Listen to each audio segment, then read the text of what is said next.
मैं शहाना मलिक और आप देख रहे हैं दैनिक अयोध्या टाइम्स न्यूज चैनल। आइए बढ़ते हैं आज की विशेष खबर की। गाजियाबाद के रजापुर गांव से एक ऐसा मामला सामने आया है जिसने पूरे इलाके में चर्चा और सवाल दोनों खड़े कर दिए हैं। जहां एक और सरकार महिलाओं की सुरक्षा और सशक्तिकरण के लिए लगातार योजनाएं चला रही है, वहीं दूसरी ओर कुछ मामलों में कानून की आशंकाएं भी सामने आने लगी हैं।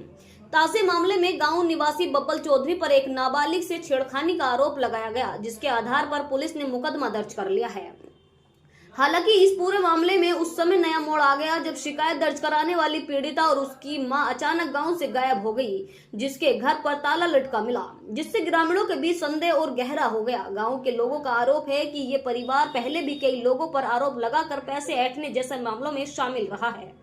ग्रामीणों का यह भी कहना है कि सिर्फ आरोप के आधार पर कार्रवाई करना पर्याप्त नहीं है, बल्कि हर मामले की गहराई से जांच होना जरूरी है ताकि किसी निर्दोष के साथ अन्याय न हो। इस घटना के बाद पुलिस की कार्यप्रणाली पर भी सवाल उठने लगे हैं और लोग निष्पक्ष जांच की मांग कर रहे हैं।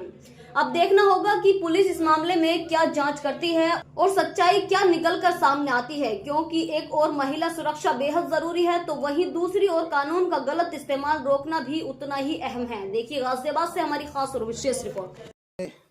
इनका पूरा पारिवारिक करेक्टरलेस है, ये इल्जाम लगाते हैं पैसे हटते हैं।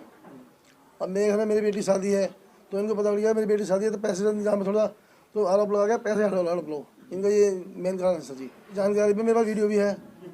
हाँ, लड़की बाहर खड़ी थी, क्या यहाँ भी खड़े मेरे पास जो आप सामने लाऊं। मेरे पिताजी बैठे थे सामने, एक लड़का चेयर पर बैठा था।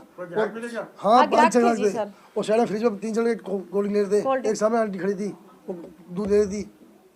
मेरा नाम ममता है, मैं बब्बल चौधरी की वाइफ हूँ और जो इन पे आरोप लगाया गया है वो सरासर गलत है। उन्होंने ऐसा कोई कार्य नहीं किया है जो उन पे ये आरोप लगाया गया है, वो सिर्फ एक ठगी का मामला है। इन लोगों ने पहले भी कई वारदातें की हैं सिर्फ पैसों के खातिर। मेरी बेटी की शादी 26 नवंबर की है और इनको पैसों की ज़रूरत है सबसे ज़्यादा, इसलिए इन लोगों ने ये गेम खेला है मेरे पति के खिलाफ।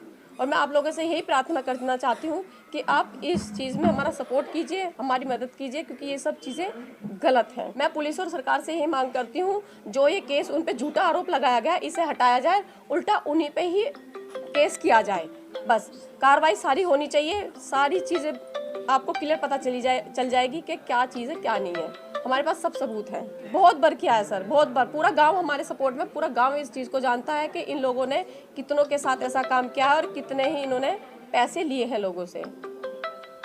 प्रियंका है, मैं नीचे गई थी दुकान पे, सामान लेने गई थी, मेरी मम्मी ने भेजा था। वो भी लड़की आई थी, सामान लेने आई थी, उसे पता नहीं क्या कुछ चाहिए था तो उसने बोला कि मुझे सामान चाहिए, तो बब्बल भैया सामान दे रहे थे सबको। उनने ये बोला कि बेटा तू अंदर से जाके ले ले। वो पहले भी आती थी दुकान पे, पर बब्बल ने आज तक उसके साथ बदतमीजी नहीं करी। मैं भी आती थी, मैं उनके घर में भी जाती हूँ, दुकान पे भी बैठती हूँ, मुझे नहीं मिलता कुछ सामान, मैं भी लेने जाती हूँ उनकी दुकान पे। तो बब्बल भैया गए, उसे नहीं मिला सामान। बब्बल भैया ने तो सामान निकाल के भी दिखाया, उसने ऐसे बोला कि मुझे नहीं चाहिए सामान, मेरे घर से फ़ोन आ रहा है। वो निकल गई। उससे बब्बल भैया ने ये बोला कि जब तुझे नहीं मिल रहा सामान तो कोई बात नहीं, तुम चले जाओ। वो घर पर गई, अपनी मम्मी को बताया होगा उसने कि मेरे साथ बदतमीज़ी करी गई है, पर ऐसा उनने कुछ भी नहीं करा। मैं मतलब काफ़ी साल भी हो गए हैं मुझे यहाँ पे, मैं ऊपर रहती हूँ छत पे उनके घर के ऊपर। उनने ना आज तक मेरे से बदतमीज़ी करी। मैं उनके घर में भी जाती हूँ, दुकान पे भी बैठती हूँ, कभी गलत नज़र से नहीं देखा मुझे। मेरा नाम सुमन चौधरी है, मैं इनकी पड़ोसी हूँ और बब्बल की इनके पड़ोस में रहती हूँ। और जो है इनको बिना वजह फंसाया जा रहा है, इनका कोई ऐसा वो मैंने आज तक कभी सुना नहीं है। और जिन लोगों ने ये फंसाने का काम किया है उनकी मैं आपको पूरी हिस्ट्री दे सकती हूँ, क्योंकि मैं आज की नहीं आई हुई रजापुर में, मैं काफ़ी समय से रह रही हूँ। और उन लोगों का पेशा ही ये है, वो धंधा करती हैं। उनकी बुआ करती थी, उनकी माँ करती थी, उनकी नानी करती थी, वगैरह वगैरह, सबका इनका यही पैसा। जैसे इनको पता चल जाए कि किसी आदमी के पास पैसा है या उसके पास पैसा आने वाला है, उसके परिवार वालों से ये लोग घोलमेल बनाती हैं और फिर उनके ऊपर इस तरीके के झूठे आरोप लगाती हैं, उनके बच्चों पे, उनके लड़कों पे, फिर उनसे पैसा ऐंठती हैं। क्योंकि एक केस इन्होंने अभी पिछले 8-7 साल हो गए शायद उस बात को, इन्होंने ऐसे ही किया था, उसको भी फंसाया था। फिर उससे 12-13 लाख रुपए कम से कम लिए थे उससे, जब ये लोग अपने घर में बैठी थी। अब इन्हें पता चल गया कि बब्बल की बेटी की शादी आ रही है तो इसके पास पैसा आ गया है, तो इन्होंने बिना वजह बब्बल को फंसाया है।